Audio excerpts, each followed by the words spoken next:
சூதுகவும் 2 படத்தோட teaser release ஆயிருக்கு. இந்த டைம்ல சூதுகவும் பார்ட் 1 பத்தி யோசிச்சு பார்க்கும்போது ரொம்பவே ஆச்சரியமா இருக்கு. ஏன்னா 2013ல வந்த சூதுகவும் படம் வந்து தமிழ் சினிமாக்கே ஒரு பெஞ்ச்மார்க் மூவின்னு சொல்லலாம். ரெண்டு காரணங்களுக்காக அந்த படம் ரொம்ப முக்கியமான படம். ஒன்னு வந்து ஒரு ஜானராவே ரொம்ப ஃப்ரெஷ்ஷா இருந்துச்சு தமிழ் சினிமாக்கு. டார்க் ஹியூமர் அப்படிங்கிற ஒரு விஷயம் வந்து தமிழ் சினிமால ரொம்பவே கம்மியா தான் இருந்திருக்கு. அது நம்மளே அறியாம ஒரு சில இடங்கள்ல பண்ணியிருந்திருப்போம். பட் ஒரு படம் முழுக்க அவுட் அண்ட் அவுட் டார்க் ஹியூமரை மட்டுமே வச்சு ஹேண்டில் பண்ணியிருந்த வகையில வந்து சூதுகவும் ரொம்பவே ஒரு ஃப்ரெஷ்ஷான படமா இருந்துச்சு அந்த டைம்ல. சூதுகவும்க்கு அப்புறம் அதை ஃபாலோ பண்ணி நிறைய டார்க் ஹியூமர் படங்கள் வந்து தமிழ்ல ரிலீஸ் ஆச்சு.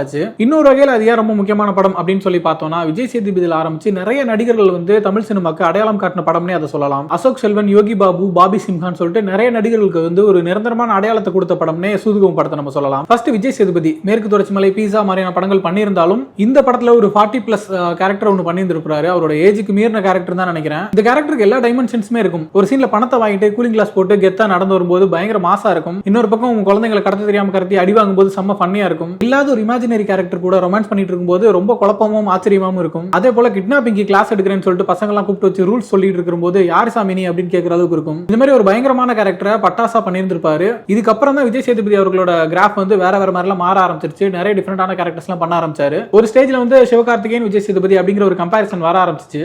தன்னால முடிஞ்ச வரைக்கும் இந்த கம்பாரிசன்ஸை தவிர்க்க ட்ரை பண்ணிட்டு இருந்தாரு. ஏதாவது சினிமா ஈவென்ட்ஸ்ல வந்து சிவகார்த்திகேயன், விஜய் சேதுபதி கம்பாரிசன் பத்தி அவர்கிட்ட கேட்கும்போது, ஏன் தொடர்ந்து எங்க ரெண்டு பேரை பத்தி மட்டுமே பேசுறீங்க? இங்க வந்து அதர்வா இருக்காரு, அட்டகத்தி தினேஷ் இருக்காரு, நாங்க நிறைய பேர் யங் ஹீரோஸ் பண்ணிட்டு இருக்கோம், எங்க ரெண்டு பேரை பத்தி மட்டுமே ஃபோக்கஸ் பண்ணி கேட்காதீங்க அப்படிங்கிற மாதிரிலாம் பதில் சொல்லிட்டு இருந்தாரு. பட் அது ஒரு ஸ்டேஜ்க்கு மேல தவிர்க்க முடியாத மாதிரி சிவகார்த்திகேயன் விசஸ் விஜய் சேதுபதி அப்படிங்கிற மாதிரியான ஒரு கிளாஸ் உருவாக்கிட்டு இருந்துச்சு. அந்த டைம்ல அது ஃபேன்ஸ் கிளாஷா மாறிடக்கூடாது அப்படிங்கிறதுக்காக தொடர்ந்து சிவகார்த்திகேயன் பத்தி ஒரு பாசிட்டிவா பேசுறது, இவரோட ஒரு படத்துல சிவகார்த்திகேயனோட மான் கராத்தே போஸை வந்து சாங்ல ஒன்று பண்ணி அந்த கிளாஸை உடைக்கிறது, இந்த மாதிரி விஷயங்கள் தொடர்ந்து பண்ணி இந்த சண்டைக்குள்ள நான் வரல, நான் தனியான ஒரு ஆக்டரா பெர்ஃபார்மரா இருக்க விரும்புறேன் அப்படிங்கிற மாதிரியான ஒரு முத்திரையும் உருவாக்கினாரு. அந்த வகையில தொடர்ந்து கதைக்கும் கதாபாத்திரத்துக்கும் முக்கியத்துவம் தர மாதிரியான நிறைய படங்கள் நடிச்சாரு. நம்ம யாருமே இமேஜினே பண்ணி பார்க்க முடியாத மாதிரி சூப்பர் டீலக்ஸ் படத்துல டிரான்ஸ்ஜெண்டரா நடிச்சிருந்தாரு. அதுக்காக நேஷனல் அவார்டும் வாங்கியிருந்தாரு. அடுத்து சடனா வில்லன் அவதாரம் எடுத்தாரு. மாஸ்டர் படத்துல விஜய்க்கு வில்லனா நடிச்சு பவானிங்கிற கேரக்டர்ல விஜயே டாமினேட் பண்ற அளவுக்கு ஒரு பயங்கரமான பெர்ஃபார்மன்ஸ் பண்ணியிருந்தாரு. அதே போல பேட்ட படத்துல ரஜினிக்கு வில்லனா சூப்பரான ஒரு கேரக்டர் பண்ணியிருந்தாரு. இதெல்லாம் தாண்டி பாலிவுட்லயுமே தனக்குன்னு ஒரு பெரிய இமேஜ் கிரியேட் பண்ணியிருக்காரு. போன வருஷம் வந்த ஜவான் படத்துல ஷாருக் கானுக்கு வில்லனா நடிச்சு ஹிந்தி சினிமாவே திரும்பி பார்க்க வச்சிருக்காரு. அடுத்ததா இப்ப பொங்கலுக்கு ரிலீஸ் ஆன மேரி கிறிஸ்மஸ் படத்துல லீட் ரோலும் பண்ணியிருந்தாரு. இதுக்கப்புறமும் அவரோட சினிமா ஜர்னி வந்து ரொம்பவே இன்ட்ரெஸ்டிங்கா தான் இருக்க போகுது. ஏன்னா அவரோட 50வது படமான மகாராஜா படம் கூடிய விரைவில் ரிலீஸ் ஆக போகுது. குரங்கு பொம்மை படம் டைரக்ட் பண்ணியிருந்த நித்திலன் தான் இந்த படத்தை டைரக்ட் பண்ணியிருக்காரு. அது மட்டும் இல்ல விடுதலை படத்தோட பார்ட் 2 வரப்போகுது. அதுல வந்து விஜய் சேதுபதி போர்ஷன் தான் மெயினா இருக்க போகுதுன்னு சொல்றாங்க.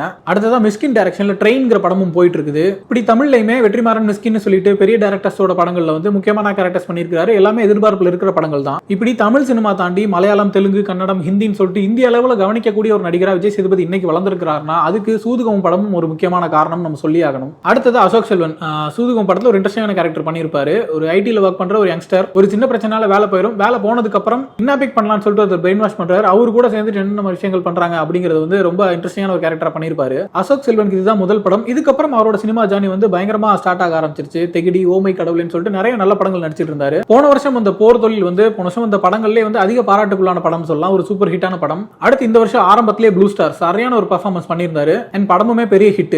இப்படி ஒரு சூப்பரான ஆக்டராகவும் பெர்ஃபார்மராகவும் அசோக் செல்வன் இன்னைக்கு இருக்காருன்னா அதுக்கு வந்து சூதுகவும் படம் ஒரு முக்கியமான காரணம்ங்கிறத நம்ம மறுக்க முடியாது. அடுத்ததா பாபி சிம்ஹா, இவர் வந்து காதலில் சொதப்பது எப்படி, பீட்சா, அந்த மாதிரியான படங்கள் எல்லாம் சின்ன சின்ன கேரக்டர்ஸ் பண்ணியிருந்தாலும் சூதுகவும் படத்துல தான் எல்லாருக்கும் தெரியற மாதிரி ஒரு ரெஜிஸ்டர் ஆனாரு. இதுல ஒரு பயங்கர ஃபன்னியான கேரக்டர் பண்ணியிருப்பாரு. நயன்தாராக்கு கோயில் கட்டி ஊர்ல இருந்து ஓடி வர்றது, ஒருத்தர் கண்ணையும் கையும் கட்டி கூட்டிட்டு வர சொல்லும்போது ஒழுங்கா கட்டாம விட்டுட்டு பாஸ் இவர்கிட்ட ஏதோ சக்தி இருக்கு அப்படின்னு சொல்றதுன்னு சொல்லிட்டு பயங்கர ஃபன்னியான ஒரு கேரக்டர் சூப்பரா பண்ணியிருப்பாரு. சூதுகவும் அப்புறம் தொடர்ந்து அடுத்தடுத்து நிறைய நல்ல படங்கள் பண்ண ஆரம்பிச்சாரு. குறிப்பா ஜிகிருதண்டா படத்துல வந்து அசால் செய்துங்கிற கேரக்டர்ல பயங்கரமா பெர்ஃபார்ம் பண்ணியிருந்தாரு. அந்த படத்துக்காக பெஸ்ட் சப்போர்ட்டிங் ஆக்டர் அப்படிங்கிற நேஷனல் அவார்டுமே வாங்கியிருந்தாரு. அடுத்ததா ரமேஷ் திலக், இவர் வந்து மாப்பிள்ளை, மங்காத்தா மாதிரி படங்கள்ல சும்மா அட்மாஸ்பியர்ல நிக்கிற மாதிரி சின்ன சின்ன ரோல்ஸ் தான் பண்ணியிருந்தாரு. இப்படி தொடர்ந்து சினிமால டிராவல் ஆயிட்டு இருந்த இவருக்கு வந்து சூதுகவும் தான் ஒரு அடையாளத்தை கொடுத்துச்சுன்னே சொல்லலாம். சூதுகவும் படத்துல ஒரு சூப்பரான கேரக்டர் பண்ணியிருப்பாரு. காலையிலே குளிச்சு கிளம்பி விபூதிலாம் வச்சுட்டு வேலைக்கெல்லாம் போக மாட்டாரு, சும்மா தான் இருப்பாரு. பட் அதுக்கே பயங்கரமான பில்டப்லாம் பண்ணிட்டு இருப்பாரு. ஏன் வேலைக்கு போக மாட்டீங்க அப்படின்னு சொல்லி பாபி சிம்ஹா கேட்கறதுக்கு ரமேஷ் திலக் ஒரு பதில் சொல்லுவாரு. இன்னைக்கு பார்த்தாலும் பயங்கர ரெலவெண்டா இருக்கும். அப்படியான ஒரு பதில் அது. சூதுகவும்க்கு அப்புறம் தான் ரமேஷ் திலக்கோட சினிமா ஜானியை மாறிச்சுன்னு சொல்லலாம். டிமாண்டி காலனி, காக்கா முட்டைன்னு சொல்லிட்டு நிறைய நல்ல படங்கள் நடிச்சாரு.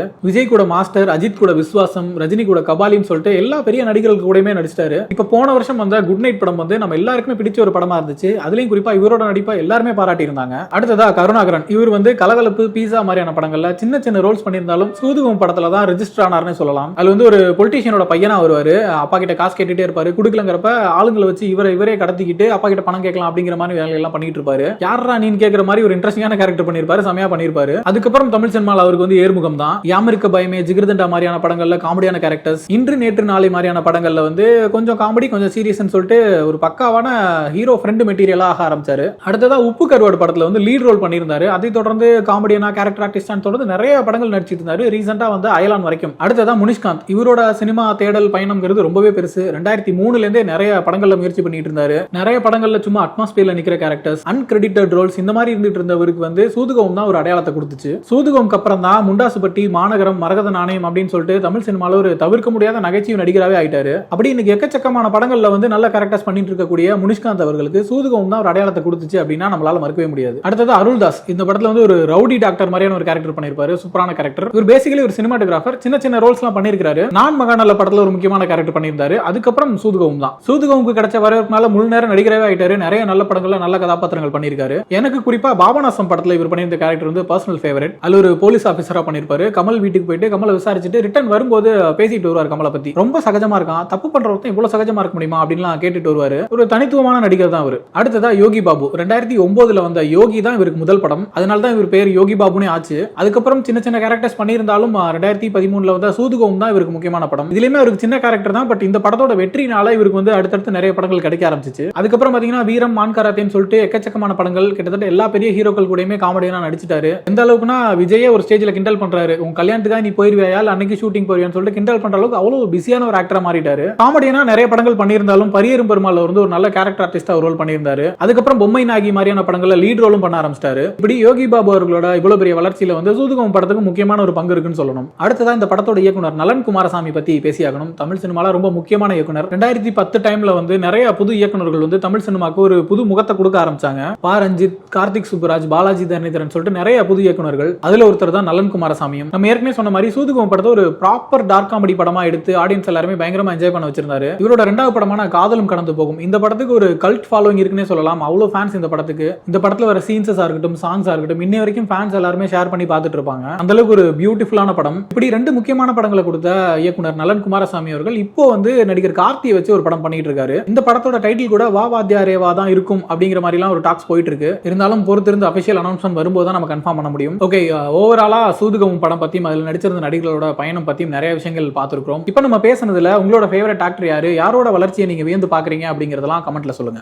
மஞ்சுமல் பாய்ஸ் 200 கோடி, பிரேமலு படம் 100 கோடி அப்படின்னு சொல்லிட்டு மலையாளம் சினிமாவுக்கு 2024 ரொம்ப அமர்க்கலமா ஆரம்பிச்சிருக்கு. மலையாளம் சினிமா பொறுத்த வரைக்கும் அவங்களோட மார்க்கெட் கம்மி அப்படிங்கறனால கம்மியான பட்ஜெட்ல நல்ல கண்டென்ட் உள்ள படங்களை தான் தொடர்ந்து எடுத்துக்கிட்டு இருப்பாங்க. அந்த வகையில மலையாளம் தாண்டி மலையாளம் படங்களை மத்த மொழி ரசிகர்கள் வந்து ஓடிடில வந்ததுக்கு அப்புறம் பார்த்து சிலாகிச்சு பேசுறது, எழுதுறது, அந்த மாதிரி விஷயங்கள் தான் பண்ணிக்கிட்டு இருப்பாங்க. பட் இந்த வருஷம் மலையாள படங்கள் தியேட்டர்ல பயங்கரமா ஓடி கலெக்ஷன்ல பெரிய ரெக்கார்ட்ஸை கிரியேட் பண்ணிருக்கு. அதுலயும் மஞ்சுமல் பாய்ஸ் படம் வந்து மலையாளம் இண்டஸ்ட்ரியில இருந்து 200 கோடியை தொடர முதல் படம்னு சொல்றாங்க. பிரமயுகம், மஞ்சுமல் பாய்ஸ், பிரேமலுன்னு சொல்லிட்டு மலையாளம் படங்கள் வந்து மத்த ஸ்டேட்ஸ்லயுமே கலெக்ஷன்ல பயங்கர ரெக்கார்ட்ஸ் எல்லாம் கிரியேட் பண்ணிட்டு இருக்கு. அந்த வகையில இந்த வருஷம் இதுக்கப்புறம் மலையாளம்ல வரப்போற முக்கியமான படங்கள் என்னென்ன, அந்த படங்களுக்கான எதிர்பார்ப்பு எப்படி இருக்கு, அதை பத்தி தான் பார்க்க போறோம். Let's get into the video.